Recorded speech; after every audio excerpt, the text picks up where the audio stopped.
And it's actually with a little bit of sadness that I'm up here to make a sort of small little presentation. I'm saddened because for years and years and years, we've had the IAPP Canada Symposium, and we've always had the terrific participation of a lot of commissioners over the years. And last year and this year marked a real changing of the guard at the commissioner level, and we saw Chantal Bernier take over for Jennifer Stoddart, and then in Saskatchewan and in Nova Scotia, the commissioners have left those positions. And this year marks the last year that we're going to have Commissioner Cavoukian join us in her capacity as commissioner.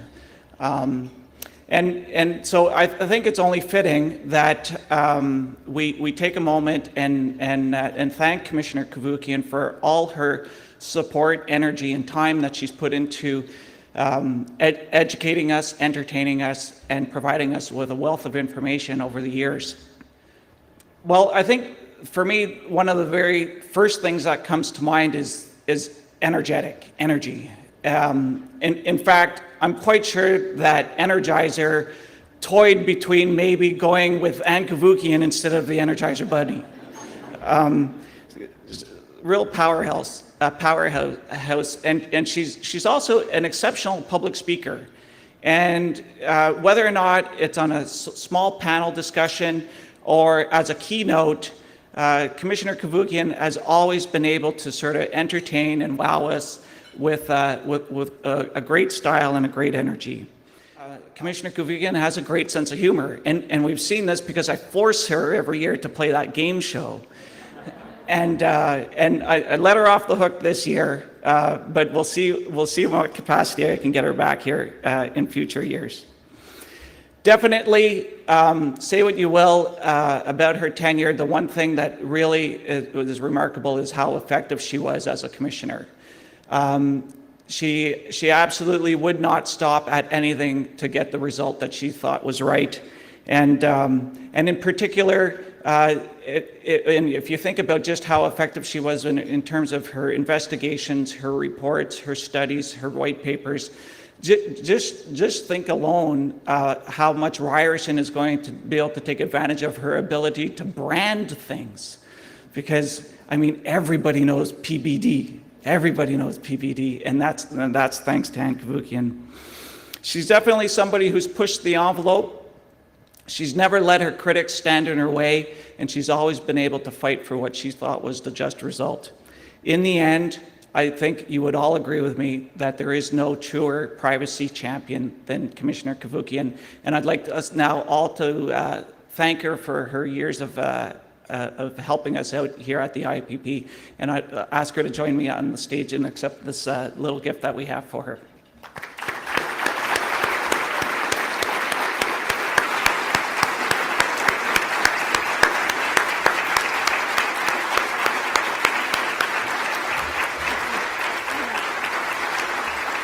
So you got flowers. Very kind. Thank you.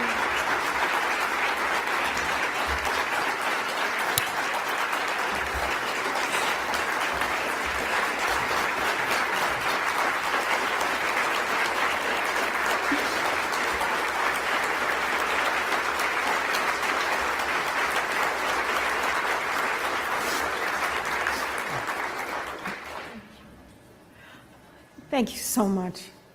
Chris, thank you so much for those very kind words. I'm so grateful, and I have such mixed emotions because I know this is the right time. 3 terms is, I think, more than anyone should be doing, quite frankly, because you want to leave while hopefully you still think you're effective and you can do the work that you need to do.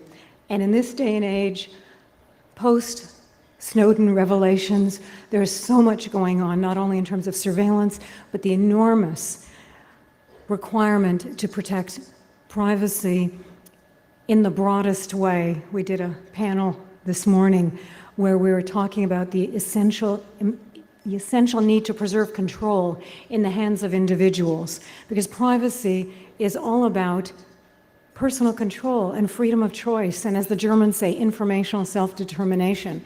This is what it's about. This is why it's linked so strongly to freedom and liberty. And this is what we have to grow. Never in a zero-sum way, never to the exclusion of other invaluable interests, such as big data and research and business interests, and the whole environment can be addressed, but we have to weave privacy into the process in this positive sum win-win manner. So I think the time to move on is this time, but as you know, given that privacy is my life, I'm not leaving it, and I hope to continue the work at Ryerson at the Big Data Institute, which I should tell you is the only big data institute in the world that is branded with privacy. So it's the Privacy and Big Data Institute in this win-win manner. So we hope to continue the work there and the research. And I look forward to working with any of you. If you're interested in collaborating or partnering, let's talk. Let me just take a moment first to thank the amazing people in my life. My office has just been such a force. And you may be able to surmise that I'm not the easiest person to work for, because I'm very demanding and I drive the people in my office crazy on a regular basis, as I drive myself crazy. So it is constant. The pressure is ongoing and it doesn't stop. And literally that's the way it has been almost from day one. So to the invaluable people in my office that I work with, Brian Beamish, my assistant commissioner, Estella Cohen, my executive director, Janet Giesberger, my director of corporate services, wonderful people. David Goodis, my director of legal services, Manuela Duray, my associate director of legal, Rob McMahon, director of communications, Michelle Chiba, where's Michelle? Michelle, director of policy and special projects, and on, my wonderful EA, Jeff Kirk. I hope I'm not leaving people out. I'm sure I am. Forgive me. I just have the most amazing team.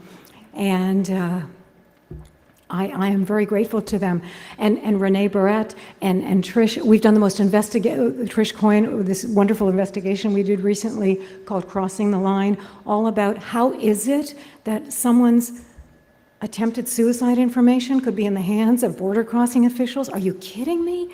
When that story broke, we couldn't believe it. And the first thing, of course, we had to make sure was not the case, that we had to make sure it wasn't our Ministry of Health, who has everyone's health information, of course. So we had to nail that down immediately, and we did. And as soon as the Minister of Health called me and told me, it's not us, we've done a complete audit, it is not us, and she was wonderful, and I thanked her profusely, and then I said, Minister Matthews, one more thing, and please understand why I'm asking you for this. I need a sworn affidavit from you to that effect, because on this one, I can't do a trust me. I need to allay the fears of the public that their health information is safe at the Ministry of Health. And to her enormous credit, she understood why I was asking for that, and she gave it to me. So these are just some of the tales. We have so many. There are so many pressing issues that we have to continue forward. But most of all, I have to thank someone who has been my inspiration and my strength over all these years, and without whom I couldn't do any of this. And he knows who he is, and I thank him profusely from the bottom of my heart. And I am probably the luckiest person in the world, because I have the most wonderful, meaningful work that I love doing, and I have the most wonderful life with this wonderful individual. So it's a real win-win, as always, positive sum all the way. Thank you so much for this. Thank you.